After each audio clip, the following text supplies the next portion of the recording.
Thank you, Mr. Speaker. I'm honored to rise today in this legislature to speak on the third reading of my private member's bill, Tamil Genocide Education Week. தமிழீழ மண்ணுக்கும் தமிழ் மக்களுக்கும் என் அன்பான வணக்கங்கள். I will begin with a trigger warning. I'll be sharing stories about the horrors of the Mullivaikal massacre and will mention aspects of and related to genocide and trauma. This year marks the 12th year anniversary of the Mullivaikal massacres. Yet, I can hear the cries and screams of the Tamil people as it were just yesterday. War, violence, and structural genocide have been ongoing for decades in Sri Lanka. However, in May of 2009, widely commemorated as May Massacre, the Sri Lankan government engaged in a heightened program of genocide marked by artillery shelling, abductions, rape, murders, denial of food and medicine to Tamils in Mullivaikal. Those days were some of the toughest days. It was a living nightmare for the Tamil people. The radio once played joyous Tamil songs, now only spoke the tragedies of our brothers and sisters being killed, raped, and injured. With tears in our eyes, Tamils around the globe took to the streets, pleading for intervention with the world governments. Yet, despite our best attempts, just like that, in a span of few weeks, we lost over 146,000 of our people. The horrors of this time have sadly become part of us. We carry it with us wherever we go, like a 100-pound brick, unable to shed its weight. I hear of people who cannot bear to turn on the radio once again for fear of hearing the devastating news. I hear of people who do not visit the websites where they saw pictures of the devastation. I hear of people who stopped watching Tamil news on TV after seeing the graphic images of injured, mutilated, and dead bodies. I hear of people who say they can taste the pain of the people when they drink kanji, one of the foods that sustained Tamil people in Mullivaikal in 2009. I hear people who say they can smell the stench of rotten bodies after seeing the images of mass graves.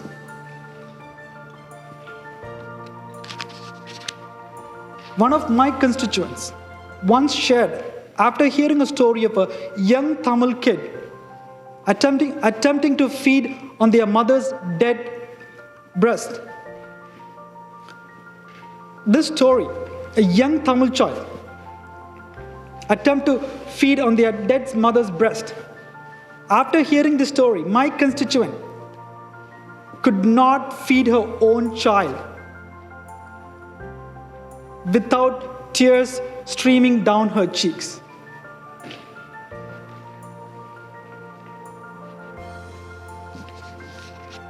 Others have shared even stories about even a Tim Hortons cup, a vade, or a newspaper, all remind them of a time that the community took to the streets in 2009 and triggered painful memories.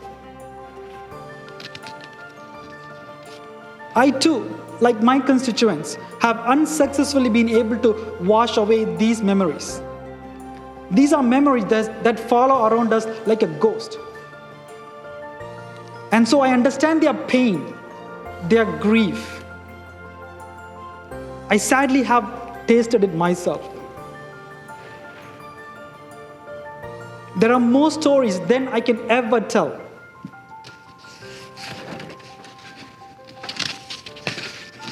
I hear from business owners, public servants, healthcare workers, frontline care workers, essential workers, that they still hold a tremendous amount of pain and grief from the Tamil genocide.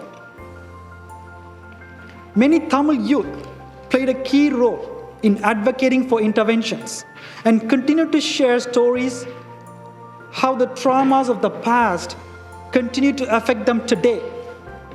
Even today, as these youth share their stories on social media, there has been international interference in trying to silence their voices. However, their stories matter, and we must hear them. These are the words of Madhura Ratnam, a Toronto trauma settlement counselor. She says, I quote, "I'm a Canadian-born Tamil woman who has never experienced war and genocide firsthand. How can I possibly understand what my people went through? It's generational trauma, to be exact. I grew up hearing stories about my parents and my family members escaping the war. Most of them were tortured and killed during the last days of 2009 genocide. It hurts to this day that I will never get a chance to see them. I never imagined myself pursuing a social work degree and working with victims of torture and war. However, I realized that the stories and experiences my family members and my Tamil people have shared with me really impacted my life decisions. Intergenerational and historic traumas runs deep and continues for many years. Studies into the mental effects of the Rwandan genocide have found that even after many years later, survivors, their families, they suffered from trauma, PTSD, and depressive and anxiety symptoms. Genocide affects an entire community of people and continues to hurt. We must help ease the pain. Recognition is a key part of healing. The Sri Lankan state has not only denied the responsibility for the genocide, they have been actively working to erase the memory of the genocide. Even the memory of genocide and remembering being targeted. Recently, a memorial monument commemorating the Mullivaikal massacre in Jaffna University was demolished. This has been widely condemned by Tamil diaspora and many leaders across the world. These incidents continue to spark fear and reignite the trauma the Tamil community has been experienced due to the genocide. The suffering is ongoing and continues to this day. The diaspora Tamils have strongly urged their respective governments to help acknowledge the pain and suffering they have endured and have been endured by their kin. Elie Wiesel, a Holocaust survivor and Nobel laureate, famously said, "For the dead and the living, we must bear witness." A Tamil Genocide Education Week provides an opportunity to reflect on and educate the public about the enduring lessons of the Tamil genocide and other crimes against humanity. We need to ensure safe spaces for people to discuss topics like this and recognize that healing needs to take place. There's a greater power in collective healing. I have been receiving tremendous support for moving forward with this bill. There are so many Tamil youth in Ontario that came forward to share stories about their pain and suffering through the I Am Tamil campaign. Thousands of people from Sudbury, Windsor, Waterloo, Hamilton, across GTA and all the way to Ottawa have been writing letters to their MPPs asking to pass this bill. I want to thank each and every one of these individuals for their tireless efforts in supporting this bill. Most notably, I want to thank the grassroots organizations such as the National Council of Canadian Tamils, Canadian Tamil Youth Alliance, and the Tamil Youth Organization for all your continuous efforts. We couldn't have come this far without the support of these organizations and the community at large. Last but not least,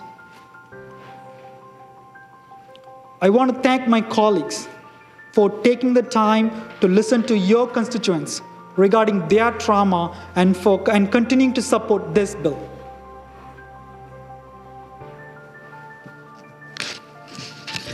Today, this assembly is making a history. We stand together to denounce genocide and educate our future generation about the impacts of genocide. While we cannot bring back the lives that were lost, together, today, we can make a difference in the lives of many Tamil Canadians by acknowledging their pain and the loss of their family and friends. We are giving the space for Tamil community to heal right here in Ontario. We stand together as a true example of democracy. We stand together for the people of this province.